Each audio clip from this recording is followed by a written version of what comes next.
It's the Slam Dunk.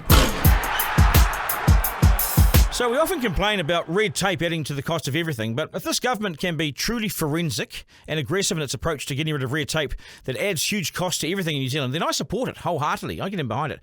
And it's showing some early signs that it means business in this area. It's announced more competition in the building supply space.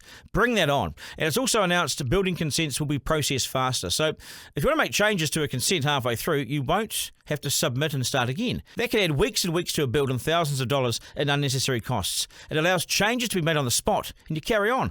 This is about removing barriers and removing unnecessary costs along the way. Red tape that slows us down, adds huge costs, and it chokes our families, it chokes the economy, it chokes households in a cost of living crisis where everything's going up except wages. Just look at housing and compare us to Australia when it comes to building a new house. We look like snails.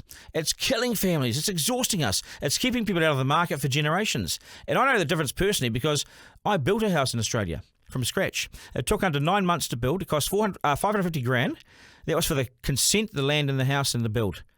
Typically, it takes about 6 months on average in Australia to build a house. Here in New Zealand, because of all our red tape and restrictions, wait for this, and the size of our economy, it takes on average almost 600 days.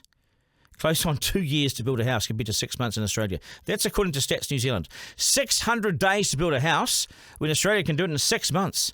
No wonder it costs twice as much here than it does there. No wonder we're not in our housing anymore. We need to loosen. We need to not loosen the standards, but we need to open up our market to more products, have fewer restrictions, and turbo boost our economy by getting rid of all the things that slow us down. This is not about reducing health and safety standards or standards at all. It's about removing historic protections and barriers that no one can now justify. We are the free traders. New Zealand is the open market. We're the guinea pigs. We don't believe in tariffs and taxes and barriers. But there's been far too many for too long, so let's go for it.